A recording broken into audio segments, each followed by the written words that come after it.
सामने आ चुकी हैं। बिहार से ये वीडियो भले पुराना है, लेकिन ये बताने के लिए काफी है कि झोला छाप डॉक्टर्स में फर्जी इलाज को लेकर ना तो किसी का डर है, न ही किसी तरह की शर्म है। क्या काम करते हैं आप आसान? हम प्रैक्टिशनर है। हाँ? एलोपैथ का प्रैक्टिशनर।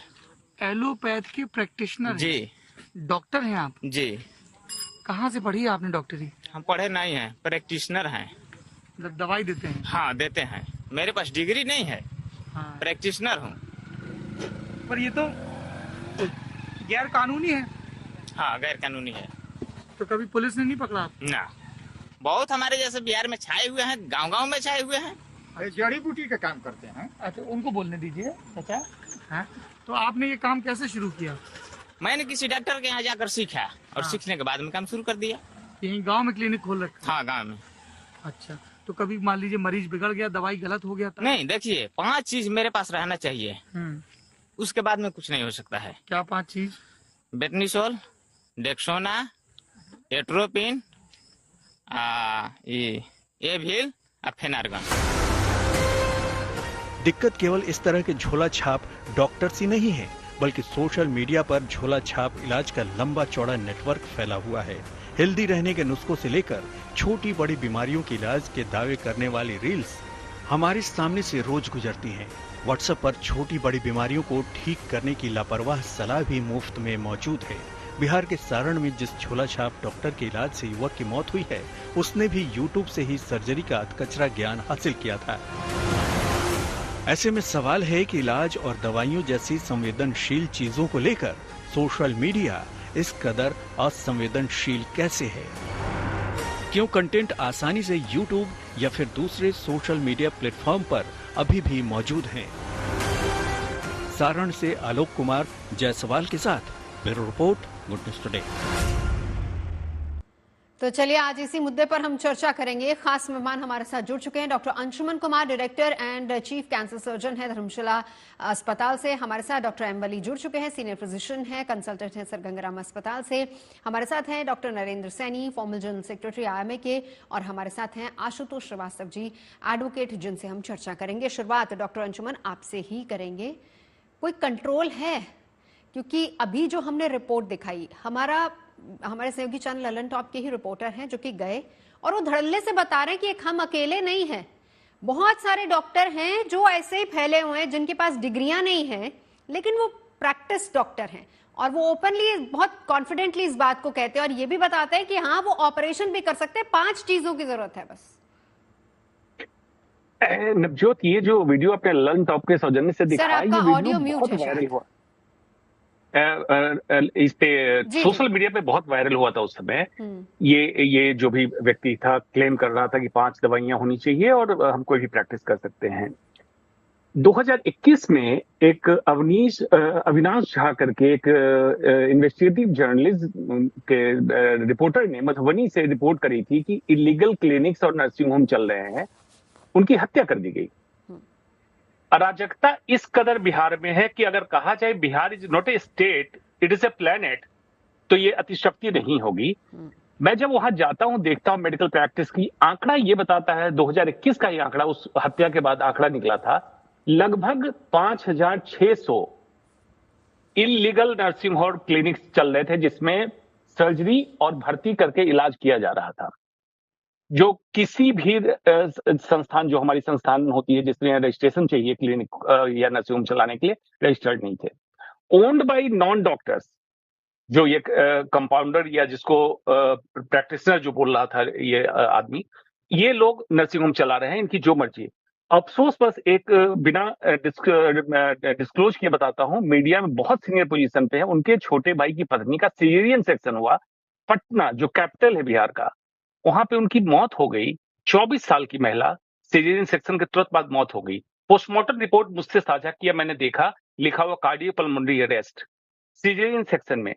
पता किया गया कौन कर रहा है, तो एक ट्रेंड आदमी जो किसी गायनेकोलॉजिस्ट के साथ काम किया था। इमेजिन कीजिए किस लेवल की एनार्की, अराजकता है। कंट्रोल कहां से है? सबसे पहला सवाल कि मरीज ऐसे जगह जाते क्यों हैं? उपलब्धता की कमी। अगर संस्थान, सरकारी संस्थान, मेडिकल कॉलेज में इलाज की उपलब्धता नहीं है, मजबूरन वहां जाना पड़ता है। दूसरा, एजेंसी क्या कर रही है जो ऐसे क्लिनिक को मशरूमिंग होने देती है? हमारी संस्था IMA क्या कर रही है जो उनके एरिया में पनपते हुए ऐसे मशरूमिंग वाले क्लिनिक्स और नर्सिंग होम पे उनको नोटिस दे और एस्टेब्लिशमेंट एक्ट को इन्फॉर्म करे कि देखो इस तरह की अराजकता चल रही है। इस पर डॉक्टर नरेंद्र सैनी से बात करेंगे। डॉक्टर साहब मैं लौटती हूँ, एक बार डॉक्टर एम वली का एक ओपिनियन इस पर मैं लेना चाहूंगी। डॉक्टर साहब आज की ही जो घटना है जिसको लेकर हम अब ये शो कर रहे हैं वो ये है कि यूट्यूब पर सर्जरी देखी और फिर उसके बाद सर्जरी कर डाली। अब दो सवाल डॉक्टर साहब आपसे, पहले तो इस पर एक टिप्पणी आपकी, क्या कहेंगे? दूसरा, अब इस घटना में परिवार के पास ऑप्शन ये आशुतोष जी ने कहा, मैं आशुतोष जी ने कहा, मैं एक उसमें ऐड करना चाहूंगा। हर एक व्यक्ति को, हर एक डॉक्टर को ये है कि अपनी वो जो मेडिकल काउंसिल का नंबर, अपनी डिग्री अपने क्लिनिक में लगा कर रखे, ये अनिवार्य है। नहीं लगा रहे तो उसी के तहत ही आपके ऊपर एक कोई जुर्माना लगाया जा सकता है या आपके ऊपर केस चल सकता है। लेकिन दुर्भाग्यवश यहाँ तो यह है कि इंडियन मेडिकल एसोसिएशन कई बार सरकार के पास ऐसे व्यक्तियों के नाम लेके गई कि ये डिग्री वाले लोग नहीं है, इनकी जांच करिए, कुछ नहीं होता सर, कुछ नहीं पता नहीं यहाँ पर कहाँ क्या होता है ये समझ में नहीं आता। हम इंडियन मेडिकल एसोसिएशन में कई बार ऐसे नाम लेके और वहां पर पहुंचे लेकिन कोई कुछ नहीं होता, कोई कार्रवाई नहीं। डॉक्टर अंशुमन जी।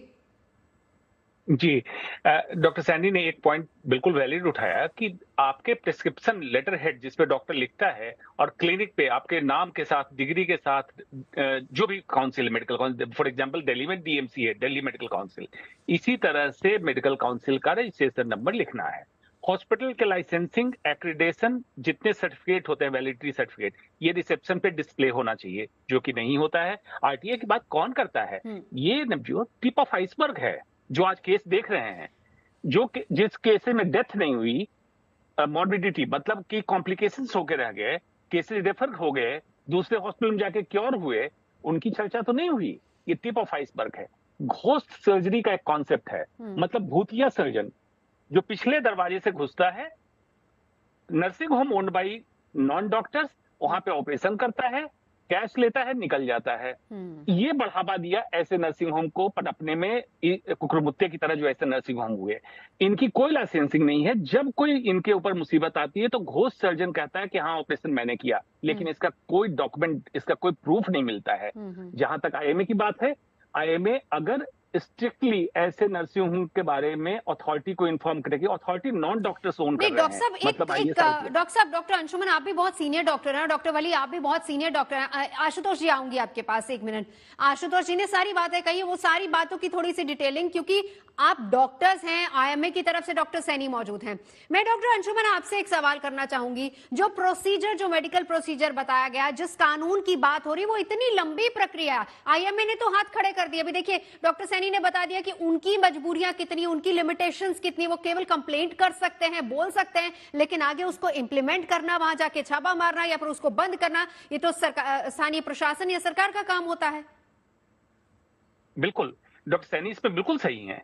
IMA के पास ये एग्जीक्यूशन पावर नहीं है। IMA जागरूकता बिल्कुल सही इन्फॉर्म कर सकता है अथॉरिटी को, जिसमें IAS IPS नॉन डॉक्टर्स, उनको पता नहीं है कि ये कौन चला रहा है, कैसे चला रहा है, कैसे चलना चाहिए। एस्टेब्लिशमेंट एक्ट है या एक्रेडिटेशन सर्टिफिकेशन है कि क्या क्या नॉर्म्स होने चाहिए।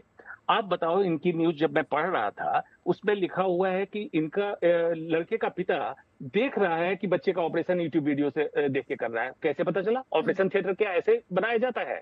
एक सर्जन को गॉल ब्लैडर की सर्जरी करने में कहा जाता है मिनिमम 3 साल का ट्रेनिंग चाहिए। गॉल ब्लैडर की सर्जरी करने में यूट्यूब वीडियो देख के सर्जरी कर रहा है, वो विजिबल है, तो उसमें स्टेरिलाइजेशन का क्या था, इन्फेक्शन कंट्रोल क्या था, हेपा फिल्टर क्या था, ऑपरेशन थिएटर कंस्ट्रक्शन क्या था। इस जगह पे सर्जरी मजबूर कर दिया। हेल्थ केयर वेंटिलेटर पे जा चुका है कंट्री का, और सब अपने अपने साइलॉज में जी रहे हैं कि हम सेफ हैं, हमारा काम तो चल रहा है, पब्लिक गर्त में जाए, पब्लिक की चिंता किसी को नहीं। बिल्कुल बिल्कुल। एक बार डॉक्टर वली है ही नहीं, जो एक तरीके से पूरी तरह से फ्रॉडस्टर है या जो एक क्रिमिनल एक्टिविटी में इन्वॉल्व है, वो इलीगल काम कर रहा है, अनलॉफुल एक्टिविटी कर रहा है, तो उसके लिए तो जिसके हाथ में पावर है आपको उसी के पास जाना पड़ेगा जो उसके ऊपर तुरंत एक्शन ले सके, उसके ऊपर FIR कर सके, उसको तुरंत जो है अरेस्ट कर सके। इसी के लिए तो इतने सारे स्टेट्स में भी जो है कानून बनाए गए हैं। और अगर हम देखें तो कर्नाटका में बहुत सारे अरेस्ट किए गए, और भी 23 फर्जी डॉक्टर कर्नाटका में अरेस्ट हुए हैं। एक आंकड़ा मैं दे देती हूँ, तेलंगाना में खम्मम जिले में 122 फर्जी डॉक्टर, दिल्ली की ही बात कर लेते हैं एक तो मामला भी डॉक्टर वली ने ही बताया था ग्रेटर कैलाश का, लेकिन इसके अलावा 2 फर्जी डॉक्टरों पर कार्रवाई हुई। और मैं जो कर्नाटक की बात करूं, डॉक्टर अंशुमन आपके पास आना चाहूंगी, 50,000 का जुर्माना लगाया गया। अब जो क्लिनिक खोल रहा है, जो खुद को डॉक्टर बता रहा है, जो ये भी कह रहा है कि मैं हर तरह का इलाज कर दूंगा, वो तो 50,000 रुपए जुर्माना देगा, उसके बाद वापस 2 महीने बाद खोल लेगा। क्या कानून सख्त नहीं होना चाहिए इसमें? जी नवजोत, देखिए आपने बिल्कुल सही कहा। पहले तो थोड़ा सा ब्लर हो रहा है मामला कि डॉक्टर एंड फर्जी, इसमें डिफरेंस डॉक्टर वली ने बिल्कुल सही हाईलाइट किया कि मेडिकल काउंसिल और ये सारा डॉक्टर पे कानून करेगा, कानूनी कार्रवाई करेगा, ये कानूनी ये हम उस व्यक्ति को एड्रेस करते हैं, हम उसको डॉक्टर नहीं कहते, हम सीधा कहते हैं झोला छाप। अब आ जाए हम झोला छाप पे। कितने कानून आप बनाएंगे? Drug and magic objectionable remedy act country का बना हुआ है। कितने बाबा लोग इलाज कर रहे हैं, बाबा थेरेपी चल रही कंट्री में, कैंसर से कॉमन कोल्ड तक बाबा ठीक कर रहे हैं। क्या कोई इस पे कौन एक्ट करेगा? इस पे काउंसिल एक्ट करेगा? बाबा काउंसिल ऑफ इंडिया है, मेडिकल काउंसिल तो इस पे काम नहीं करेगा। तो अब एग्जीक्यूशन अथॉरिटी हमारे ब्यूरोक्रेसी सिस्टम के पास है, जुडिशरी सिस्टम के पास है। जो जब तक मैंने LLB ज्वाइन नहीं किया था, मुझे भी कानूनी लैंग्वेज सुनकर डर लगता था। सिमिलरली जो डॉक्टर नहीं है उसको अस्पताल के नॉर्म्स को सुनकर डर लगता है। कहां high court, PIL, CBI, ED के पास जाएगा? एग्जीक्यूशन अथॉरिटी एजेंसी इसलिए बनाई जाती है कि पब्लिक के हेल्थ, स्वास्थ्य, शिक्षा, सुरक्षा ये तंदुरुस्त रहे। एजेंसी कहां है? ये क्यों चेक नहीं हो रहा है कि इलीगल एक्टिविटी हेल्थ के नाम पे क्या चल रहा है? मतलब ये धंधा बना दिया है। एक तरफ धर्म का धंधा, दूसरी तरफ स्वास्थ्य का धंधा, धंधे चल रहे हैं। एजेंसी कहां है?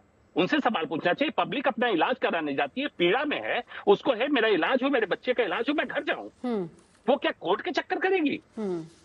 ये सिर्फ कानून पढ़े लिखे डिग्रीधारी डॉक्टरों के लिए बनाए जाते हैं, इन झोला छापों के लिए नहीं बनाए जाते, क्योंकि इनसे हफ्ता वसूली की जाती है और हर एजेंसी हैंडिंग ग्लव्स है इनके साथ।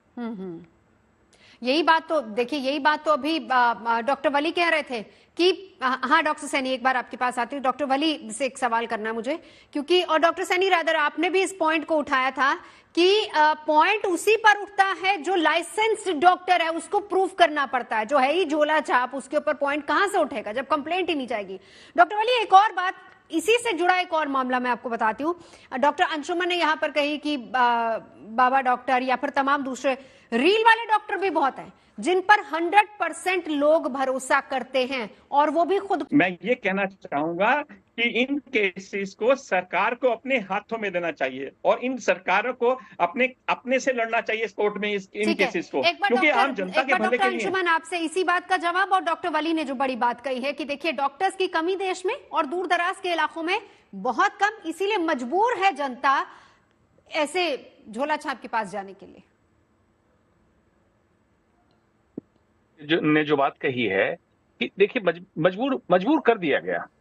और मैं कहूंगा कि जब हम लोग मेडिकल कॉलेज में पढ़ रहे थे, जो जिस स्टेट में इलाज कहीं नहीं होता था उस मरीज को रेफर किया था मेडिकल कॉलेज, वहां इलाज होता था। आज आंखों के सामने पर्दा गिरा दिया गया, जो इलाज कहीं नहीं होता प्राइवेट अस्पताल रेफर कर दो, कॉर्पोरेट अस्पताल। छोटे सिटी से डिस्ट्रिक्ट, डिस्ट्रिक्ट से कैपिटल, कैपिटल से दिल्ली, मुंबई जैसी जगह। ये नेक्सस है कॉर्पोरेट का सरकार के साथ, इसमें कोई नकार नहीं सकता है। ये विफलता को छुपाने के लिए बाबाओं को पनपने नहीं दिया, विफलता को छुपाने के लिए ऐसे झोला छापों को पनपने दिया।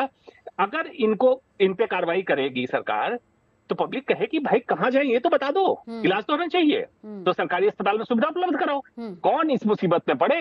राजनीति में धर्म का धंधा भी चलाना है, बहुत सारे धंधे चलाने हैं, छोड़ो स्वास्थ्य को, राम भरोसे छोड़ दो। अब चलिए डॉक्टर की कमी, जो डॉक्टर सैनी ने कहा बिल्कुल सही आंकड़ा है, 10 टाइम्स अभी ज्यादा हमें डॉक्टर्स बनाने की जरूरत है। लेकिन आबादी जिस कदर बढ़ रही, जिस रफ्तार से हम डॉक्टर बना रहे हैं, आंकड़ा कहता है 30 साल लगेंगे इसकी भरपाई करने में। अब सोचिए कितना हम पीछे चल रहे हैं। आप प्रोडक्शन डॉक्टर का डिस्ट्रीब्यूशन हेट्रोजीनस है। बड़े सिटी में डॉक्टर ज्यादा है, छोटे सिटी या मिड सेगमेंट सिटी में डॉक्टर नहीं है। जो डॉक्टर हैं उनका अपना नर्सिंग होम है। मतलब सरकारी व्यवस्था होमोजीनस डिस्ट्रीब्यूशन में नहीं है कि बराबर हर जगह उपलब्धता के हिसाब से और उस एरिया के बीमारी के हिसाब से उपलब्धता की जाए, नहीं है। ये कमी बहुत बड़ी कमी है ग्राउंड रियलिटी। बिल्कुल जी, आशुतोष जी बताइए।